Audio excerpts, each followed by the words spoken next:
Hello everybody and welcome back to my channel. Today we are working on a Shego wig. I thought it'd be kind of interesting to show you guys how I went about styling it. As you can see, I'm starting out by giving the wig a good brush. This is a very cheap wig. This is like a $10 wig. So it's not going to be perfect, but we're gonna make it work. What I need to do is add quite a bit of volume to this wig because as we all know, Shego has big hair. Love it. It's amazing. I wish I had it. I don't. We are going to go ahead and separate the top layer of the hair. Now, eventually, we are going to pull this back over the area that we have teased, but we do not want to tease this part. This is our pretty layer, so we need to have it separated. Oddly enough, I am brushing it again before teasing it. I don't know. I feel like it helps. Here, I am just making sure that I have a nice straight line for where I am having my pretty layer. So yeah, just getting straight into it, I separated the layer that I'm going to tease into two parts to make sure I can give a really good tease. I don't think there's much explanation I can do for teasing. It's just brushing backwards a lot. And then I give it a little tug to add some more volume the other way. Yeah, words. And then I am just going into teasing the next section. I will note, because this is the bottom section, I do not recommend teasing underneath.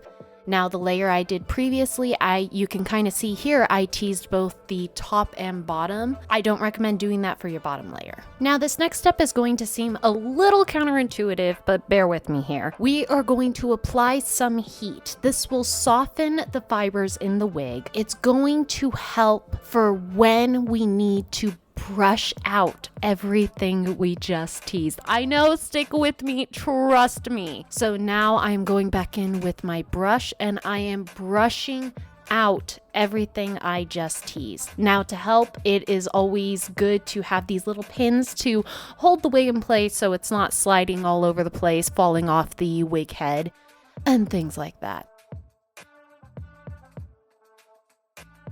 So as you can see here, even though it's brushed out, it still has more volume than it originally had. Now we are going to go back in and do exactly what we just did again. Don't worry, we won't be brushing this one out, but we are now going to use the heat in order to help form which direction and volume, height that we want the wig. The important thing here is to make sure it cools completely in the position you want it to be. That will help a lot. Next, I'm going to add a little bit of hairspray, both for hold as well as creating a smooth finish underneath, which is why I grab the brush and do a quick little brushing underneath to create that nice and smooth look. Now, the next thing we are going to do is grab our pretty layer and we are going to coat it, not too much though, you don't want it wet,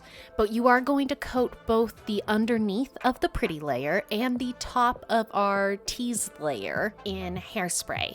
This is going to create a glue that they are going to attach to each other. So then I just gently brush the pretty layer over the teased area and it's like a little secret. Nobody knows that all that underneath looks as horrific as it does.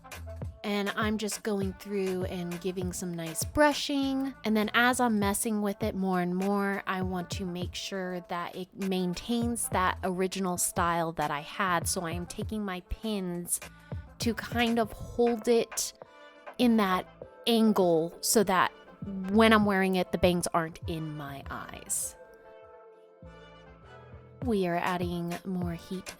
Again, just wanting to be extra certain that it has exactly the style I want. And as you can see, big difference from our before. We are going to repeat the exact same steps. So we are going to brush out our wig, create our top layer, our pretty nice top layer, which I did not grab enough hair for my pretty top layer. I highly recommend making sure you have enough.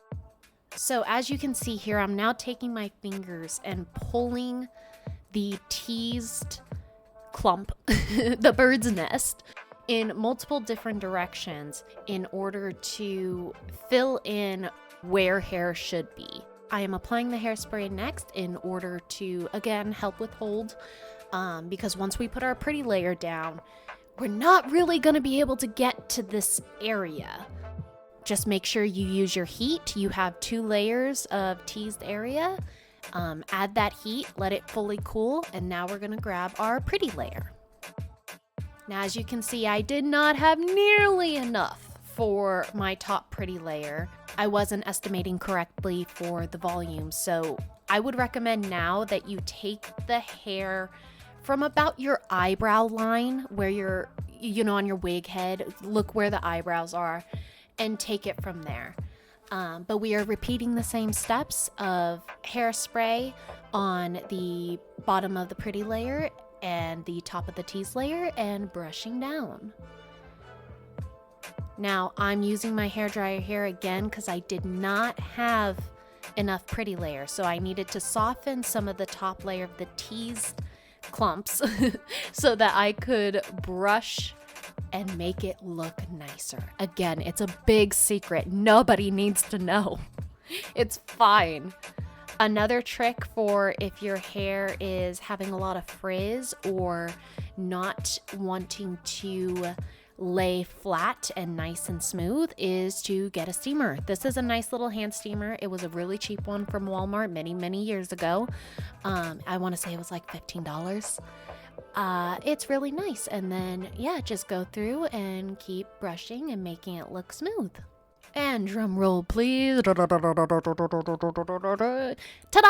We have our full Shego look. If you guys are interested in this makeup, I also did a tutorial for that, which will be out next week. Thank you guys for all your support, and if you enjoyed this video, please be sure to subscribe, give a thumbs up, and leave a comment on what your favorite fruit is. Bye!